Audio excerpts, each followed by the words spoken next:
On the AP exam, there will be 4 free response questions. This video is modeled after FRQ number 1, which is about function composition, zeros, limits, and inverses. Let's pretend it's from the 2008 exam. If you appreciate this content, please give it a like. The graph of function f is shown. The function f is defined on the closed interval from -5 to +5 and consists of 3 line segments as shown in the figure. The function g is given by g of x is equal to 5.4 minus 0.79 times 2 to the 1.3x power. A part 1. The function h is defined by h of x is equal to g of f of x. Find the value of h at -1 as a decimal approximation or indicate that it is not defined. H at -1 will equal g at f at -1. This is function f. F at -1 is -2. So this expression is equal to g at -2. This is something that we can evaluate using our calculator. So let's type function g in as y1. At the beginning of the exam, I suggest that you reset your calculator by hitting second plus 7, 1, 2. That's second plus 7, 1, 2. That gives you a fresh calculator. Now let's hit y1 and type in function g. Once you have it all typed in, hit second quit to go back to a blank screen. We need to evaluate g at -2, but we've typed g into y1. That means we need to evaluate y1 at -2. You can make y1 show up on your calculator by hitting alpha, trace, enter. You can evaluate y1 at -2 by putting -2 in parentheses next to the y1 and hitting enter. So that's it, 5.2696. By the way, the College Board will accept 3 decimal places. However, students often lose a point needlessly by trying to round and then rounding wrong. So my strong suggestion is to always use 4 decimal places and don't try to round. So write 5.2696. That's it for part 1. A part 2. Find the value of f inverse at 1, or indicate that it is not defined. This problem requires no work, but your thought process as you evaluate f inverse at 1 is f at what is equal to 1. So here is the output value of 1 that we are looking for. F at 2 gives you an output value of 1. So the answer is 2. B part 1. Find all real zeros of g of x as decimal approximations, or indicate that there are no real zeros. The zeros of g are the solutions to the equation g of x equals 0, which we can easily find on the graphing calculator. We can find the solutions graphically by finding the intersections between the function g of x and the line y equals 0. So let's type in a 0 on y2 to graph the line y equals 0. Let's hit graph and see what it's looking like to begin with. So there's g of x, and here's the line y equals 0. This one intersection point will be the 0. We can find it by hitting second, trace, intersect, which is option number 5, and move the pointer close to that point of intersection, and then just hit enter 3 times. Enter, enter, enter. And that's it. The 0 is 2.1331. B part 2.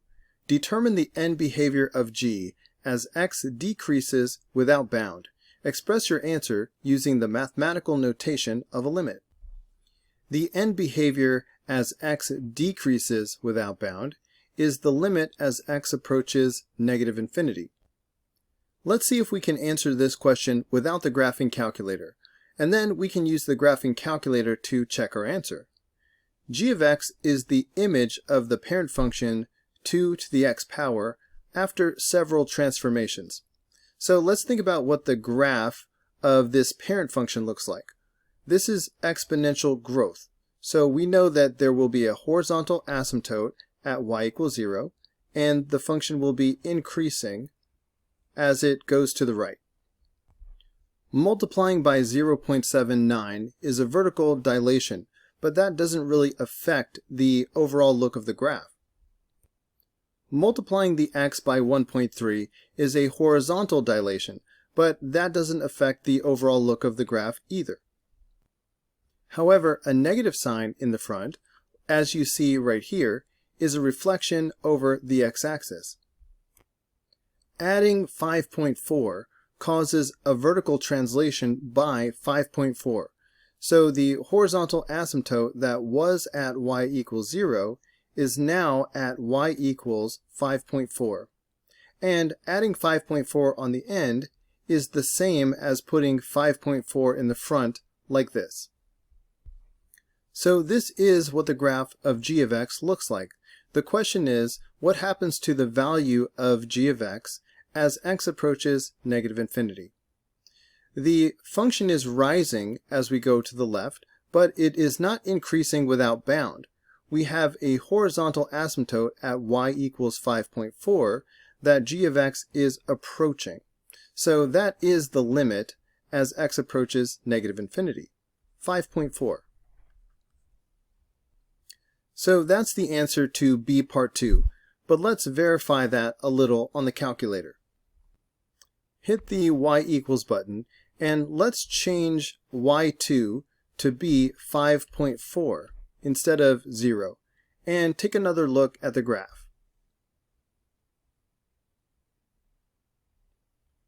So the red line is y equals 5.4, and as x approaches negative infinity, g of x does seem to level off and approach 5.4.